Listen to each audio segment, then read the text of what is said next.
Donc, on va poursuivre notre survol du Nouveau Testament dans maintenant la première lettre de Jean. Donc, on sait que Jean écrit ces trois lettres, la première jusqu'à la troisième.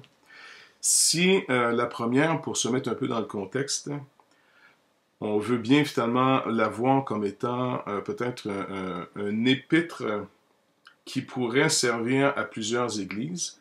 Pas nécessairement à la chrétienté en général, de manière universelle à tous les siècles, parce que je crois que Jean ici écrit à des églises qui lui sont, on pourrait dire finalement, issues en partage ou sous sa responsabilité. Des églises qui se situeraient maintenant, parce qu'on est vers la fin de la vie de l'apôtre Jean, on est donc en Asie mineure. Il a pris le relais des églises où Paul finalement avait fondé certaines églises. Ces églises à qui il va écrire, entre autres dans l'Apocalypse, vous allez voir 7 églises de cette même région.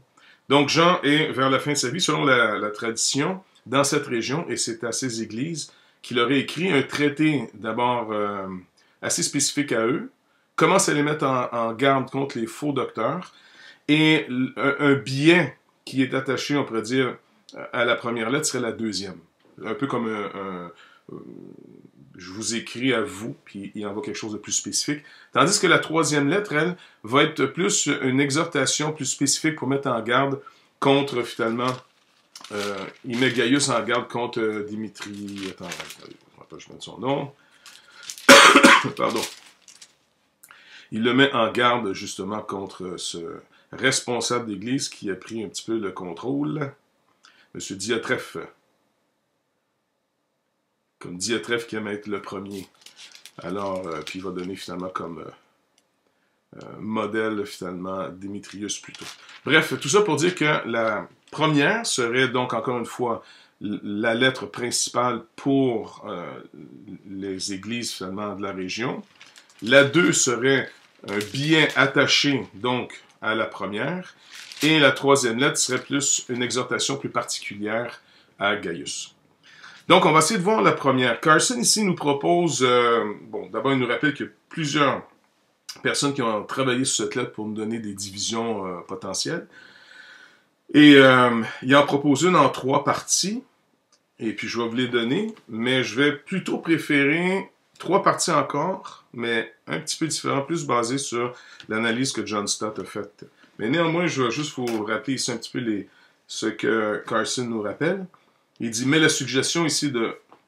Pardonnez-moi mon... J'espère que je ne massacrerai pas trop le nom du monsieur ici. Mais il dit, mais la suggestion de Schnackenberg, qui propose une division tripartie, a de bons atouts. La première partie qualifie la communion avec Dieu de marche dans la lumière. Ça, c'est la première partie. Donc, c'est du chapitre 1, verset 5 au chapitre 2, verset 17. La deuxième traite directement de la situation présente de l'Église ou des églises auxquelles Jean s'adresse, 2, 18 à 3, 24. Et la troisième distingue ceux qui appartiennent à Dieu du monde par les critiques qui sont exposées dans l'Épître, donc le chapitre 4, verset 1 au chapitre 5, verset 12. Il dit tous, quasiment, s'accordent pour dire que Jean propose 3 critères. Les vrais croyants doivent croire que Jésus-Christ est véritablement le Christ venu en chair, et cette conviction doit conduire à la justice et à l'amour. Donc ça, je pense que tout le monde s'accorde très bien pour ça. Voilà. Fait qu'on va essayer de voir ça. Par contre, la division, justement proposée par John Stott, grosso modo, se divise ainsi. Bon, d'abord, on a le fameux prologue. Le prologue sur la parole de vie, de chapitre 1, verset 1 au verset 4. En passant, vous pouvez aller voir aussi le prologue de Jean dans son évangile. Vous allez voir toutes les similitudes dans Jean, chapitre 1, verset 1 à 18. Ce qui nous amène donc, par rapport à ce prologue, Jean va travailler sur le principe que Dieu est lumière. Donc, marcher dans la lumière à la différence des antéchrists, les versets 5, toujours du chapitre 1, au chapitre 2, verset 27. Donc, marcher dans la lumière à la différence des antéchrists. Deuxième section, ici, toujours dans la Dieu et lumière. Vivre en enfant de Dieu à la différence des faux docteurs. Donc, du chapitre 2, verset 28, au chapitre 4, verset 6. Ce qui nous amène à une troisième section. Donc, je répète pour mettre trop de confusion. On divise ça en 4 points. Le premier point, c'est le prologue. Le deuxième point, c'est que Dieu est lumière. Le troisième point, qui serait à partir du chapitre 4, verset 7 jusqu'au verset 21, serait que Dieu est amour. Et finalement, la foi de Jésus-Christ et l'efficacité de la prière, qui sont le chapitre 5, du verset 1 au verset 21. Donc, cette petite division est quand même assez intéressante.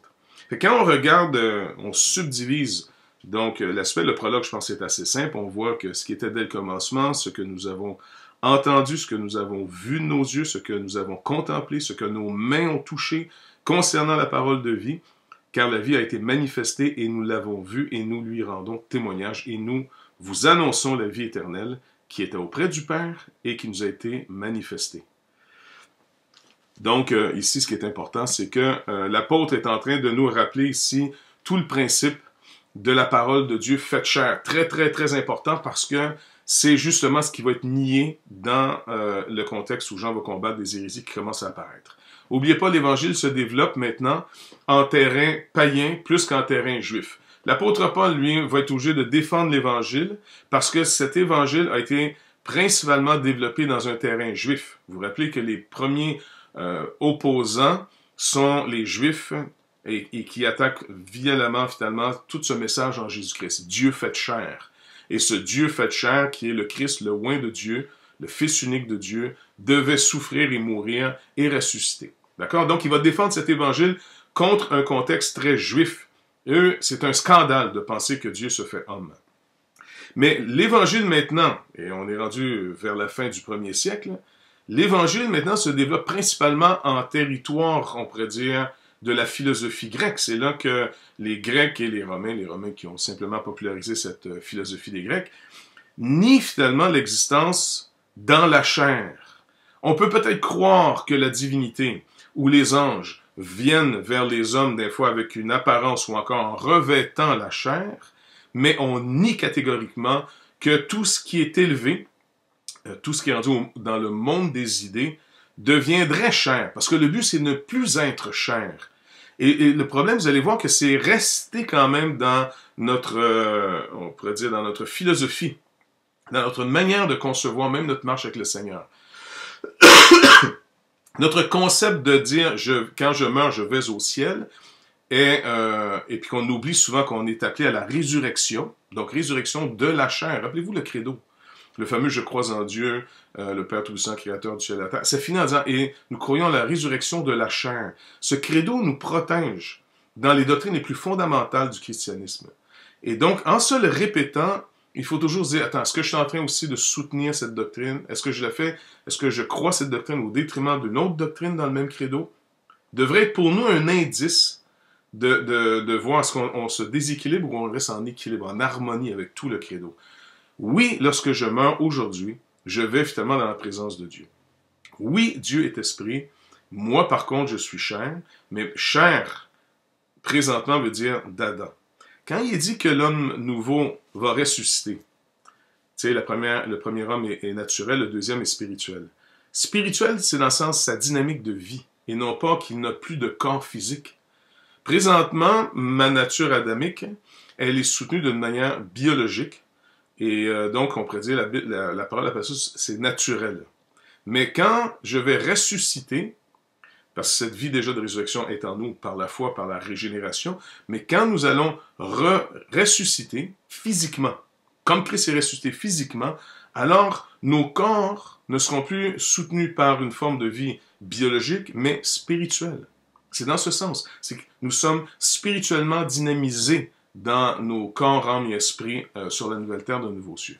Jean ici va combattre l'erreur où les faux docteurs vont commencer à dire écoutez, ce qui compte c'est l'esprit.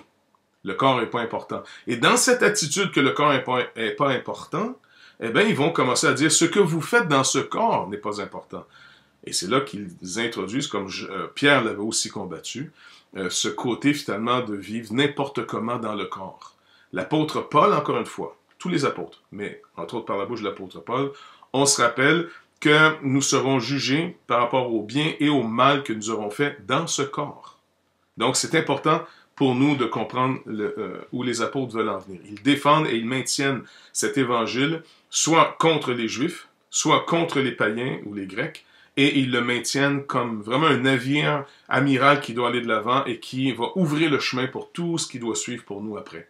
Donc, c'est comme ça qu'on juge les situations. Mais si on veut faire une subdivision rapidement,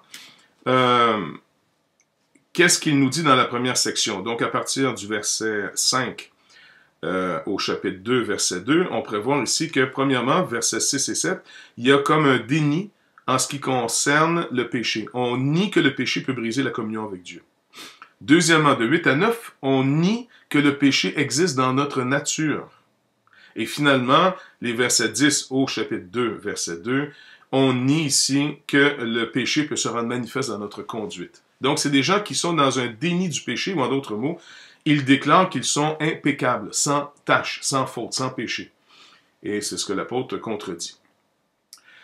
Dans un deuxième temps, il en fait après ça une application, comme des tests pour voir si on est dans la vérité. Donc, à partir du chapitre 2, verset 3, jusqu'au verset 27, il va y avoir donc 5 divisions ici.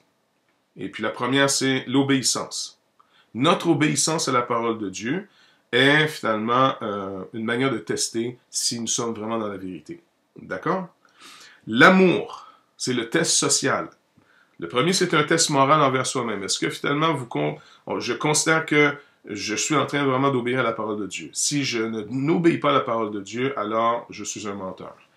Obéissance. Deuxièmement, l'amour. Ça, c'est le test social. Mon rapport avec les autres, au verset 7 jusqu'au verset 11. Et après ça, il va faire une digression par rapport à l'Église, les versets 12 à 14. 12 à 14, vous vous rappelez, il dit, « Je vous écris, petits enfants, parce que vos péchés vous sont pardonnés à cause de son nom. Je vous écris, Père, parce que vous avez connu celui qui est dès le commencement, et je vous écris, jeunes gens, parce que vous avez vaincu le malin.